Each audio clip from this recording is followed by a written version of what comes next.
Buenas, bienvenidos a Disperso Tiempo Escaso, un podcast que se graba con la familia en pie de guerra por haberles quitado Netflix.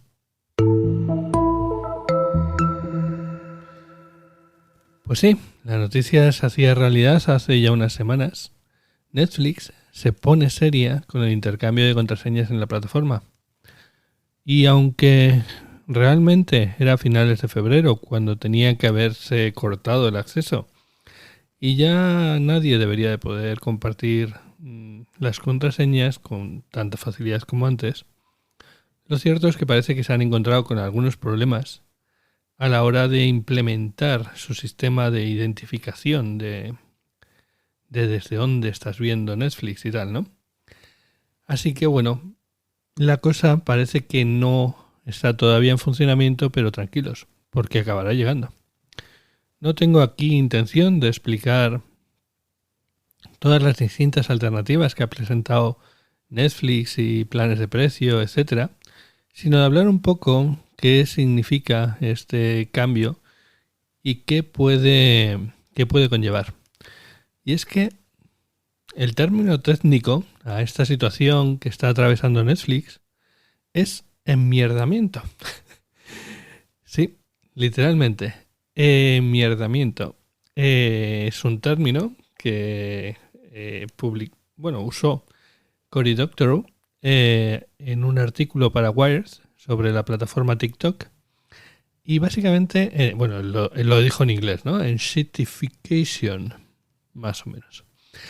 ¿Qué es eso? Enmierdamiento, ¿no? ¿Y a qué se refiere con el enmierdamiento? Se refiere a cuando una plataforma de social media, de una plataforma de red social o lo que sea, llega a ese punto en el que, digamos que tiene el máximo de suscriptores que puede conseguir o cerca, y entonces empiezan a subir precios, a cortar los planes gratuitos, a añadir anuncios a cholón, y a poner cada vez más vallas y más cortapisas, más complicaciones para poder acceder al contenido.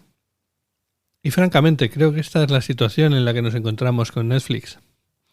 También os digo, es perfectamente posible que la compañía vea un incremento de sus ingresos después de haber hecho este movimiento. A pesar de que muchos nos hayamos quitado, lo cierto es que por cada persona que nos hemos quitado es un nuevo cliente que pueden conseguir, ¿vale?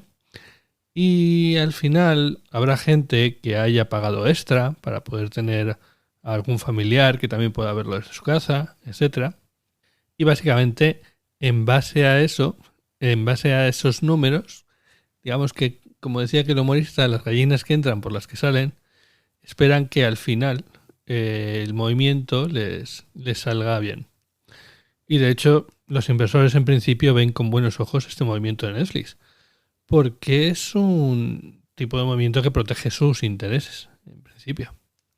A pesar de que nosotros, los usuarios, llevemos ese mismo tiempo quejándonos por las redes, ¿no? Al final es un cambio de paradigma, ¿no? Nos estamos encontrando con una situación que cambia el modelo. Ya no hay tanto dinero de inversores para poder quemar intentando conseguir suscriptores. Estamos en una época de recesión y hay que mostrar los números en negro sobre blanco. Hay que demostrar que este negocio es rentable. Y eso es lo que pretende este movimiento de Netflix. Aquí no lo vivimos tanto, pero hay que recordar de dónde viene Netflix, de Estados Unidos. Y hay que pensar que la alternativa anterior a Netflix y a lo que le ha comido muchísimo espacio es a las cadenas de cable, que tenían una cuota que proporcionaban un montón de cadenas de televisión de las que seguramente pues veías una pequeña parte, ¿no? Cuando hacías un contrato con ellas. ¿Qué ocurre? Que llegó el streaming y podías contratar lo que querías realmente a un precio menor, obviamente. Y esto, durante este tiempo, ha sido un buen negocio, o por lo menos para nosotros. Ha sido un negocio que ha empujado también a las cableras a meterse en este negocio, como por ejemplo HBO. Y ante la perspectiva de que el streaming era el futuro, pues un montón de compañías al final tuvieron que hacer lo mismo, ¿no? Podemos pensar en Disney, en Paramount, etc. Pero ya no estamos en esa situación. Ya el año pasado, Netflix sacó por primera vez un plan con anuncios, algo que el CEO de Netflix había renegado completamente, ¿no? Una de sus claves para vender Netflix era que era un canal sin anuncios. Y ahora, este año, pues han empezado a atacar el tema de la compartición de contraseñas, lo que en algunos sitios llaman piratería blanda, ¿vale? Quedaos con el nombre porque luego va a tener importancia. Entonces, en esta situación actual, en la que hay muchos proveedores, ya es más difícil, recordad al principio que era como, pues entrabas en Netflix y tenías un mogollón de cosas para ver. Sin embargo, ahora el tema es que las cosas están como mucho más repartidas, ¿no? Hay muchos servicios y lo que quieres ver puede que esté en uno de ellos, en otro, entra, sale. Recuerdo, por ejemplo, que hace poco quise ver Matrix con mi hijo y no estaba en HBO, aunque yo recordaba que había estado. Y 2 semanas después sí que estaba. En fin, es una pelea constante. En fin, es una incertidumbre. Y claro, ante esta situación, la gente se puede plantear que el pirateo es mucho más fácil. Es mucho más fácil encontrar las películas en un mismo sitio, que seguramente muchos de vosotros ya conoceréis. Y así se ve en estudios que el pirateo ha aumentado. Ha aumentado un 16% en 2021 y otro 39% en 2022. La gente está buscando sus alternativas. ¿O no? A ver, si nos vamos a esos estudios del pirateo, aquí es donde os comentaba lo del pirateo blando que os hablaba antes. Una parte muy gorda de ese pirateo, bueno, consideran pirateo, es la compartición de contraseñas. Otro aspecto que también consideran piratería es el uso de VPNs para poder darte de alta en sitios donde el contenido es más barato, por ejemplo.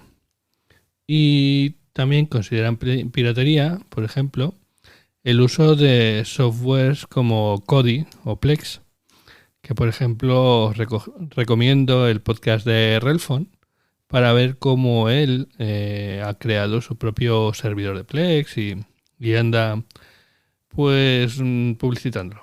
Pero volvamos a lo que estábamos hablando.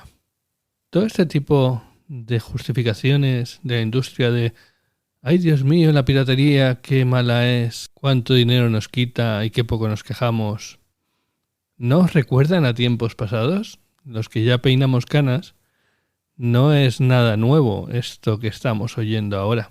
Se vuelven a dar cifras exageradas, aumentadas, hinchadas, para justificar acciones contra la piratería. O básicamente contra cualquier cosa que pueda hacerles perder algo de dinero. O más bien, ganar algo menos de dinero. Y es que otra cosa que también se han dado cuenta las empresas es que el negocio del streaming, el futuro, no es tan bueno como se lo imaginaban. Es una pelea muy dura con un margen bajo. De hecho, Disney lo ha descubierto por las malas, descubriendo que el sitio en donde están perdiendo dinero es precisamente en esta sección, ¿no? En el área de streaming en Disney Plus. Y antes existían una serie de productos, como eran los DVDs, como eran los Blu-rays, como era el tiempo que estaba en videoclubs, etcétera, que permitían que películas que a lo mejor no tenían una vida comercial en el cine tuviesen éxito. Me recuerda a esto cosas como Clerks similares, películas similares, que si no hubieran sido por su recorrido en el videoclub, no habrían sido lo que llegaron a ser. Y hoy seguramente no conoceríamos de nada a ese tal Kevin Smith. Pero volvamos a Netflix, ¿vale? Ya ha quedado claro. Sí, la piratería puede que crezca, pero va a seguir siendo marginal. Todavía hay muchas alternativas legales que te permiten tener una buena cantidad de contenido para ver a un precio más que razonable. Y además que siempre puedes ponerte Netflix un par de meses, si quieres. Aunque ya veremos, porque eso a ellos, desde luego, no les interesa. Pero bueno, volvamos a Netflix. Y al tema de que el año pasado pusieron un plan con anuncios. Un plan que empezó un poco flojo, no representa una gran diferencia con respecto a la siguiente alternativa, la del plan sin anuncios. Hay poca diferencia monetaria, pero eso puede cambiar de cara al futuro y puede que incluso saquen más planes con anuncios, porque precisamente el tema es que los anunciantes están necesitados de un sitio donde poner sus anuncios. La televisión ha bajado muchísimo, precisamente por el auge de los canales de streaming. Y necesitan un sitio en donde dejar los anuncios que sea más seguro que sitios como Twitter, por ejemplo, que ya sabemos lo que está pasando ahí. O otros sitios como Facebook o similares, donde en ocasiones puede que tus anuncios salgan donde no quieres realmente, ¿no? Y siempre se ha hablado del algoritmo de Netflix, ¿no? Que Netflix lo sabe todo de sus televidentes, etcétera, y que pueden hacer contenido perfectamente adaptado a ellos. Y están empezando a gestionar anuncios para esos mismos clientes. Así que no tengo duda de que ese algoritmo será muy potente en el futuro y será una de las fuentes de revenue, de dinero para Netflix en el futuro. Cuando a lo mejor no tenga tantos suscriptores, pero pueda sacar más dinero por cada uno de ellos, porque los tenga divididos entre los que están dispuestos a pagar una cuota alta pero sin anuncios y los que estén dispuestos a pagar una cuota más baja pero con distintos tipos de anuncios. Y no he comentado mucho al respecto, pero no solo a Netflix le interesa tener estos anuncios para poder ganar más dinero per se, sino porque sus competidores, que todavía dependen mucho de la televisión por cable, etcétera, o sea, la televisión por cable sigue siendo una parte importante de sus ingresos y por lo tanto también los anuncios que allí se ponen. Bueno, pues si Netflix consigue que una gran parte de esa inversión publicitaria pase del cable al streaming, que es el futuro, está directamente atacando a sus contrincantes. En definitiva, es muy fastidioso esto. Estábamos acostumbrados a tener un montón de alternativas a un precio muy barato y ahora vamos a tener que pensárnoslo un poco más. Pero desde el punto de vista de Netflix, creo que es una apuesta al medio largo plazo y que seguramente no les salga mal. ¿Vosotros qué creéis? ¿Será capaz Netflix de evitar la sangría de suscriptores? ¿O será capaz de rentabilizarlos por otro lado? Comentadme por Mastodon o similar, porque realmente yo tampoco lo sé. Hoy chiquitán, la arena está cambiando, vamos por otro camino, se llama Fediverso. Y en la sección de Fediverso, solo un pequeño apunte, una recomendación, y es que a veces van pasando por nuestro feed, pues muchas letras, a veces fotos, algún vídeo, todo muy serio. Pero con un bot como el que os voy a comentar, que se llama Tiny Forest, bosque pequeño, pues tendréis pequeños destellos de naturaleza en ese TL tan aburrido, ¿no? Al final lo que hace Tiny Forest es sacar una imagen generada en Arcil de un bosque con sus arbolitos, sus animales, sus flores. No sé, es una de esas cosas que le da alegría a nuestro feed. Espero que a vosotros también os la traiga.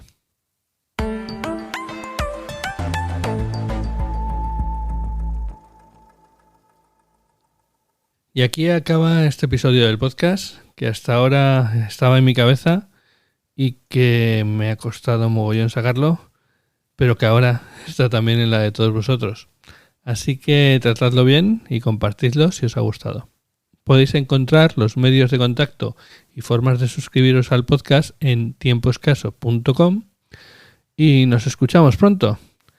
Y yo voy a ver cómo salgo de esta habitación con la familia en pie de guerra ahí fuera.